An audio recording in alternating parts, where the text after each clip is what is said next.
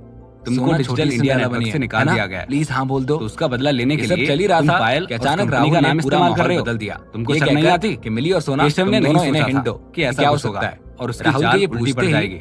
अचानक से राहुल कुछ तो बोलता हुआ है कि तभी एक किसी नंबर के के सिसकने घटिया की इंसान हो। आवाज आई। ये राहुल बोलते सर हुए घुमाकर देखता है राहुल कॉल तो काट पता ही रहा चलता था है कि मिली तभी केशव बोलता है, सिसक कर रो रही थी। कॉल मत काटना जब राहुल। पूछा भी क्योंकि कुछ बता भी चीजें नहीं मुझे पा भी रही पता थी है। कि वो रो जैसे क्यों रही कि थी। तुम्हारा असली उसको रोता नाम देख राहुल और सोना दोनों को काफी क्या बुरा तुम्हारा लगा। मिली भी केशव रोकर बोलता काफी है। अच्छा महसूस नहीं कर पा हाँ, रही थी। समझ मत बनो। पर फिर भी अभी मुझे उसके पता है बस में कुछ भी तुम्हारा नहीं था। असली नाम क्या है राहुल राहुल। को उसको रोता देख वो ये सब काफी बुरा रिकॉर्ड लग करने रहा लग था। गया।